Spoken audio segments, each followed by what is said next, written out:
Hey sailors, welcome back to Cruising as Crew. My name is Lucy and today we are going to do a Q&A.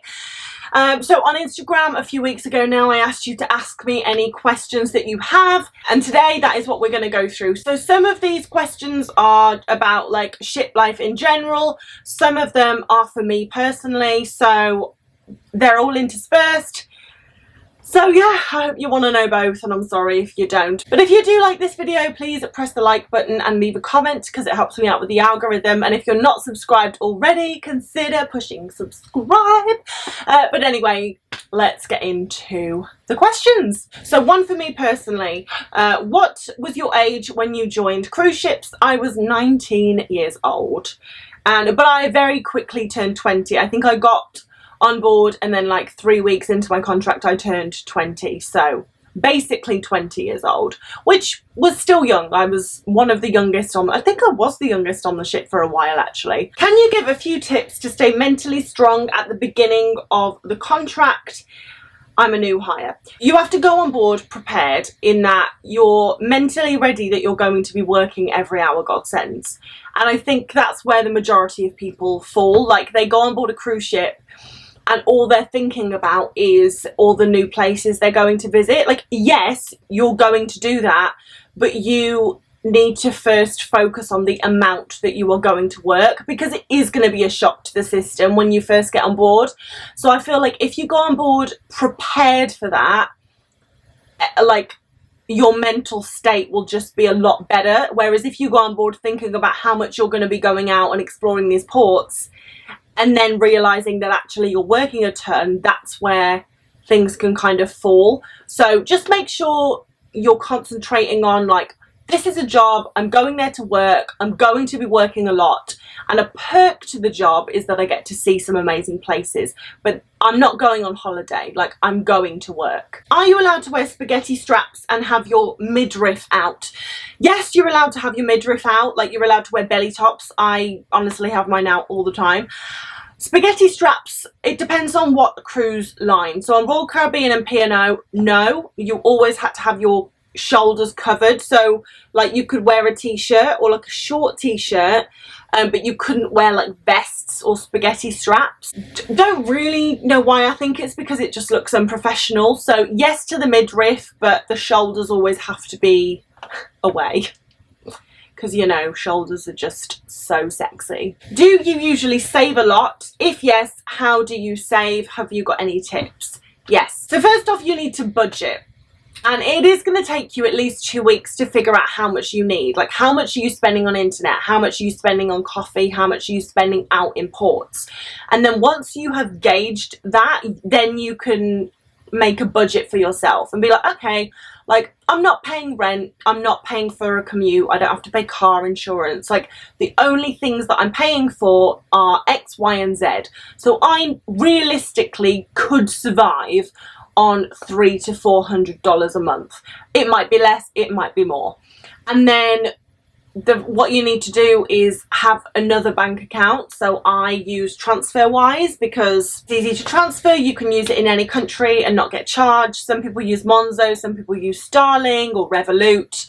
I use TransferWise. So as soon as my paycheck comes in, I transfer all the extra money that I don't need into my TransferWise account, and I leave my $400 in my like Brightwell or Ocean Pay account where the cruise ship pay me, and that's what I use. And because the rest of the money isn't visible, because I don't let myself look at my TransferWise account, I just kind of forget I have it. But yeah, I think that's the best way to save, is just get rid of it. Like, make it hard to get access to. And then obviously don't be spending money on silly things like coffee. I've done that in the past. Or, you know, if you're going to crew bar every night, yes, a can of wine or a thing of wine is probably only $1.50. So it's like, oh my God, it's fine, it's really cheap. But if you were doing that every night, that is going to add up. So just be conscious of what you're spending on. Do you mostly have friends that also work on cruise ships? I would say it's half and half. Like I have a few friends at home that I've met through school or through jobs that I had on land before working on cruise ships. I would say from every single ship I've been on, I've kept in contact with maybe like 2 people from every ship. So yeah, it's about half. But what I would say, when you work on a cruise ship, all your friends need to be really understanding that you're not going to be the friend that they speak to every day. This is actually, no, this is just me. Like, I hate texting. I really don't like being on the phone. So my friends know that are on land. Like, when I'm home, I'm going to see them as much as I can. But when I'm on a cruise ship, we may be going to speak once a month. But I would say, because I've been doing this job for so long, my friends who have worked on cruise ships, I tend to lean on more if I need support, because they understand what I'm going through because they've done it. Whereas when I'm trying to explain to my friend that's never even been on a cruise ship what I'm going through, they're just like, okay. And that's not their fault. Just like when they try to explain to me what they're going through with their job on land, I'm like, okay. And then following on from that, is it hard to maintain friendships when your friends are on land? Again, it just depends on your friends' needs, like, and what you want. Like, I am definitely a long distance friend. I will make all the effort when I am at home, but when I am away, I'm basically like if you need me, of course I'm at the end of the phone, but I'm not going to be texting you and calling you every week. No, I wouldn't say it's hard, because all of my friends, I mean, as far as I know, what they've told me, they're completely fine with the fact that I go a bit MIA when I come and work on cruise ships. But yeah, of course, if they needed a friend who checked in every week, then yeah, it would be difficult to maintain friendships, because people who work on cruise ships, like, there's just so much going on all the time. Like, the only person that gets a phone call a week is my mom and my dad, and sometimes they don't even get it. But everyone's different, everyone has different needs, so that's just my experience. Are retail customers on the cruise easier or harder to deal with than ones on land? I definitely say easier, because customers who are on a cruise ship, I mean, they're on holiday. Like, you can only be so pissed off when you're on holiday. Of course, you're going to get the odd person and you just catch them on a bad day and they're extremely rude or hard to deal with. But like, that's very far and few between. Whereas my friend who worked in New Look, which is an English fashion shop, you know, God, the shit that she would deal with, because everyone's having a bad day, because, you know, everyone's anxious and depressed. And so I think, yeah, definitely a lot easier. This is a question for me. What do you do between cruise contracts? Travel, chill, etc. So because I am traveling constantly on a cruise ship, when I go home, I like to be at home. And like I said, because I am a pretty shit friend when I'm on a cruise ship, like, I really do go MIA, I definitely spend the time at home reconnecting with people, because I don't want to lose the friendships I have at home. But obviously, if I disappear on a cruise ship and then when I'm on vacation I am also in a different country, like, there's only so long you can maintain a friendship if you're not actually ever reconnecting. So I spend the majority of my time at home just with friends and family, like, rebuilding those bonds and catching up on things that I've missed, and obviously relaxing. You know, being on a cruise ship, you're constantly on the go, so I just live at a slower pace when I'm at home. Why did you first decide to try a cruise? So I was 19, I wanted to travel the world, I had no money, I had just trained as a massage therapist, and this woman who worked for Steiner came into my college and was like, hey, did you know that you could actually work as a massage therapist on a cruise ship and travel the world? And I was like, well, I get to use my qualification and I get to travel the world, which is what I want to do, and I get paid for it, so seemed like a pretty good deal. So yeah, I tried it, you know, with the outlook of, hey, if I don't like it, at least I gave it a go. And 7 years later, I am still here. So does the company pay for your flights and tickets? It depends on the company, and it also depends where you're from. It's a bit of a weird one. As far as I know, the majority of companies have to pay for your flight home because they have to repatriate you. but some companies will get you to pay for the flight to the cruise ship. Yeah, so at the start of your contract you have to pay, but at the end of your contract they will pay. But again, it depends on where you're from, and it depends on the cruise ship, so that is something that you were going to have to ask your recruiter. Can you work on a cruise ship for one short contract just to travel for a bit? Love your videos, thank you. I mean, not really. Like, it's not something you do for a gap year, only because, like, when people say that, I know that they're like, oh, so they think that it's like a holiday. It's not a holiday. You work a lot. Even me, I work in the shops, and I probably work the least amount of hours of any department on the cruise ship. Let me work out what I'm working this week. Okay, so I'm working 40 hours this week, and this week is actually one of like the shorter cruises. We get quite a lot of time off this week. So 40 hours, and that is the absolute minimum that someone on a cruise ship will work. So when people say like, oh, can I do it for a gap year? One, it isn't a break. Like, it's hard work. The perks are amazing, but it's hard work.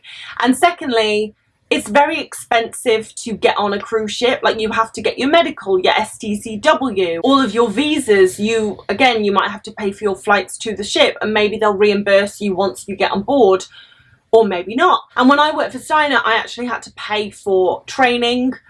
That's not the case for a lot, but for me I did. So I spent $1,000 before I'd even got on a cruise ship. And then you might have to wait 3 to 4 months to get on a cruise ship. So no, like, this is more of a career move rather than a gap year. I'm not saying no, but yeah, put it this way. I've worked for a lot of cruise lines. I've met thousands of people, and I have never met one person that is working on a cruise ship for a gap year. Like, it's not what you do. Like, go to Thailand, go to Canada, do a ski season. Like, that's what you do for a gap year. Cruise ships just isn't really a gap year type job. Can a deaf person work on cruise ships? I'm going to say no, and the only reason is because of safety. So obviously on cruise ships, if something happens, if there's a fire, if the ship starts sinking, if there's an oil spill, if there's a man overboard, everything is done via announcements or alarms. So obviously it will depend on the severity, but if you're completely deaf, it's a no. If you have a hearing impairment, it will depend on the severity, because if you have a hearing aid in during the day, that's fine, but obviously at night time, if you take your hearing aids out to go to sleep, but there's an alarm in the middle of the night to signify the ship is sinking and you need to get to your emergency station, and you don't hear that, like, that's a massive safety hazard. So I don't think so. Any advice for joining the cruise ship and embarkation day? Ooh, okay, so if you have your uniform before you join the cruise ship, pack your uniform in your hand luggage. Basically, you want your hand luggage to contain enough things to sustain you if you lost your big luggage. Obviously, it's unlikely that you will, but it's a possibility. So always have underwear and socks, always have a little bit of uniform, always have a little bit of like loungewear, pajamas, your toothbrush, like all of the essential things in your hand luggage, just in case you lose your luggage. And also you want a little bit of everything in both sets, in both big cases. I've talked about this in my packing video, but yeah, you never want to put like all your trousers in one case and all your uniform in another case, because if you lose one of them, well, all your trousers are lost. You want a few trousers in each case, so if you lose one case, you've got everything. Embarkation day, it's stressful, but just try and take each step as it comes. You're going to get a lot of information thrown at you. You don't have to remember it all. Like, no one expects you to remember everything. You are going to get lost.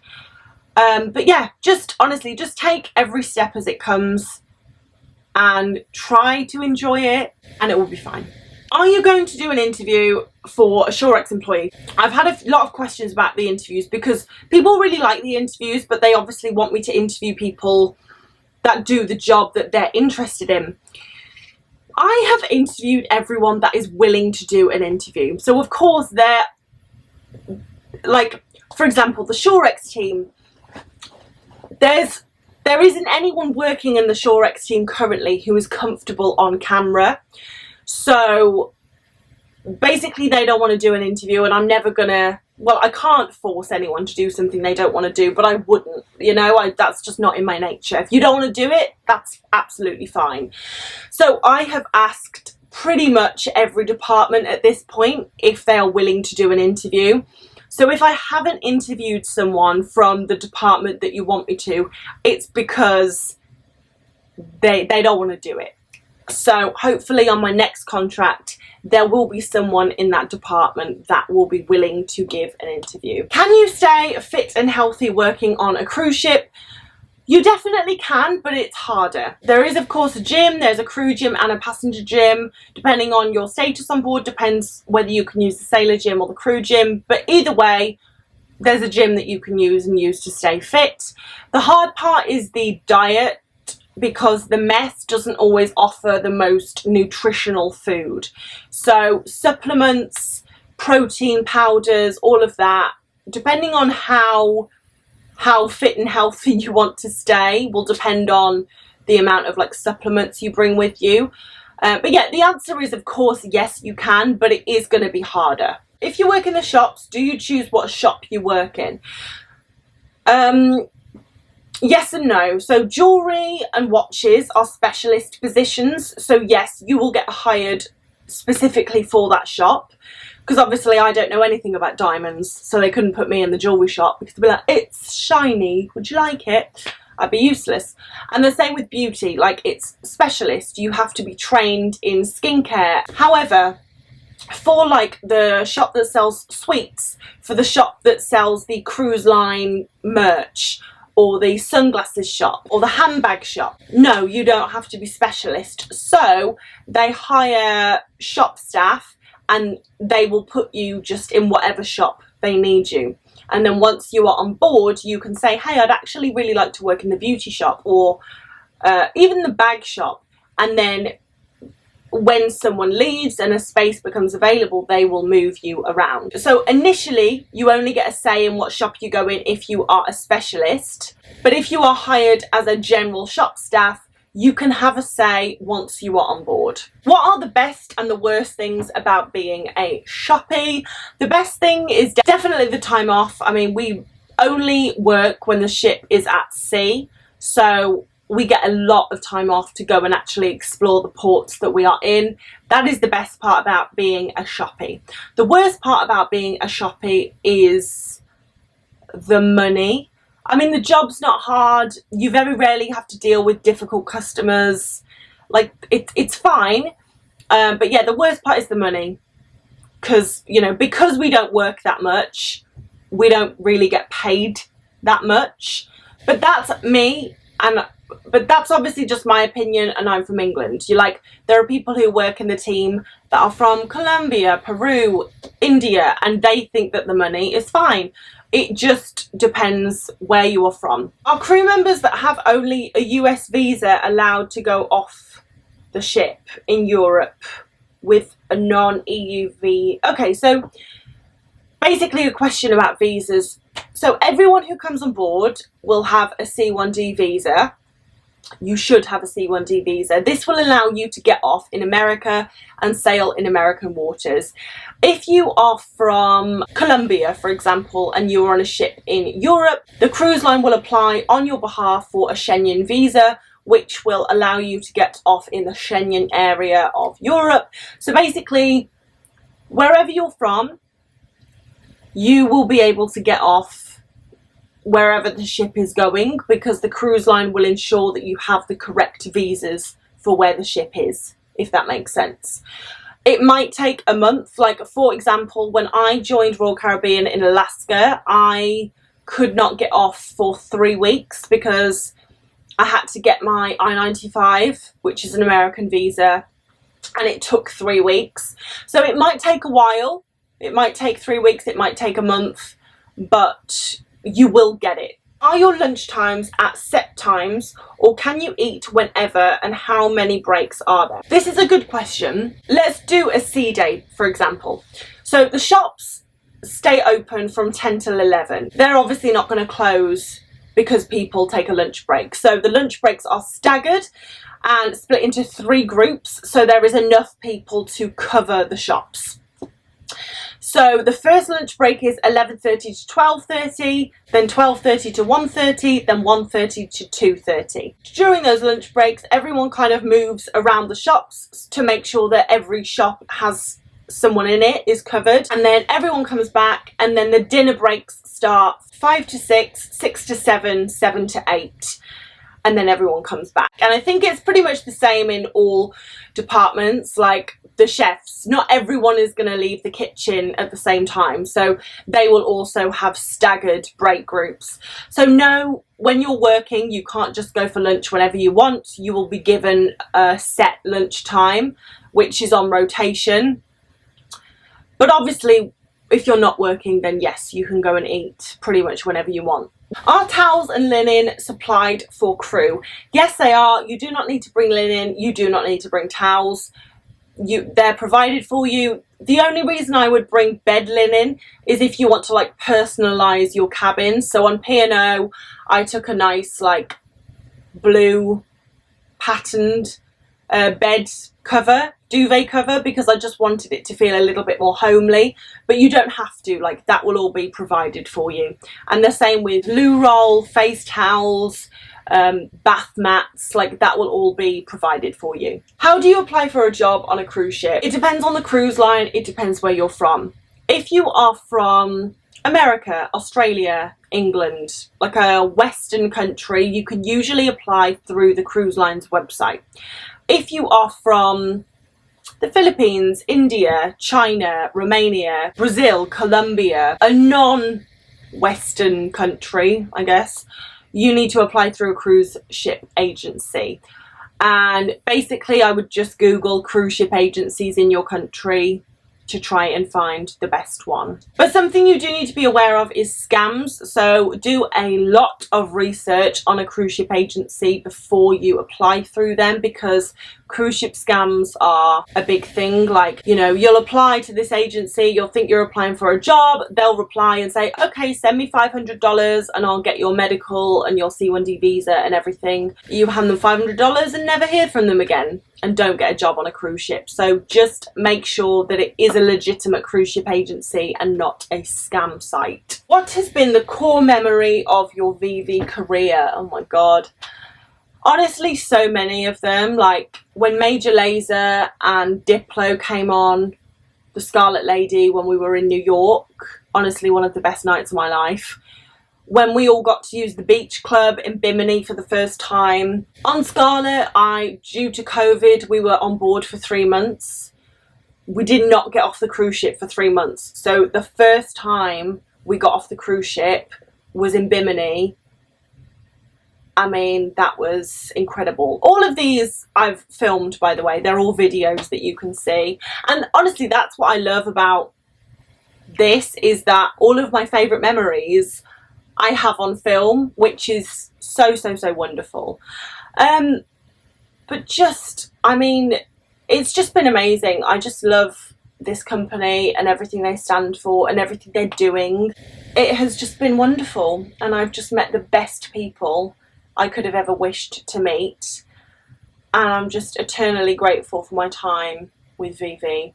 Well, it's not ending, like I'm going to continue to work for VV, but so far it has just been incredible. Does speaking multiple languages give you more chances to be hired? And yeah, okay, so yes, definitely, the more languages you can speak, the better it is. However, the most important thing is that your English is on point.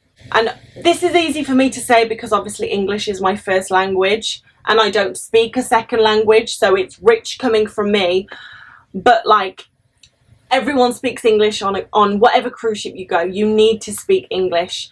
And also something to take into consideration is you may be really good at American English. Like, you may have learnt American English, so you understand the accent, everything. But there's Indian people, there's Spanish people, like everyone has their own accent. Romanian people. So you not only have to be able to speak and understand English, you have to be able to understand English with very, very different thick accents. So it's just something to bear in mind. So I wouldn't worry about being able to speak multiple languages. If you can, incredible. But your English has to be good. With the long hours, do you ever get lack of sleep, and does this start to affect you? Yes and yes. I think it depends if you're like, because if you work long hours and you're not stressed, then you're knackered, so you can go straight to sleep. But we all know if you've had a long day at work and it's been really stressful and you take that home with you, you can't sleep when you're stressed. So it's really important that you're good with stress management and you know how to switch off. I'm still working on this, honestly. Yeah, obviously the lack of sleep can affect you. So it is really important that you get that under control. I don't really have much advice for it. But yeah, I mean, you have a long contract ahead of you, so it's really important that you're getting enough sleep. What is the easiest way to learn a language without bothering someone on board? I mean, firstly, you're going to learn really good English just being on board because you're surrounded with it all the time and you're having to speak it all the time. Also, I know a lot of cruise lines offer Rosetta Stone, so if you want to learn a second language, like, you can apply for those programs through the cruise line and they will pay for it for you. Or you can just get Duolingo. But the thing is, you're never bothering people. Like, if someone comes to me and asks me what a word means in English or how they say something in English, like, it's never a bother. Like, don't worry about bothering people. And like, when I'm trying to learn Spanish and I ask the Spanish girls how to say something in Spanish, they never think it's a bother. They're like, oh my god, it's amazing that you're trying to learn our language. So don't worry about bothering people, because most of the time they're just really happy that you're trying to learn their language. And yeah, it's really impressive that you're trying to learn a second language. So yeah, just don't worry about bothering people, because 9 times out of 10 you're not. Those are the questions that I am going to answer today, because I have a feeling this is going to be a very, very long video as it is. But there were some more questions, so maybe I'll do a second Q&A. So let me know in the comments if you would like a second Q&A, if you have enjoyed this one. If you have, then please press the like button. And yeah, I hope you have a wonderful rest of the day, whatever you decide to do. The world is your oyster. Make your dreams come true. The world is beautiful. And I will see you in the next video, guys. Thank you so much.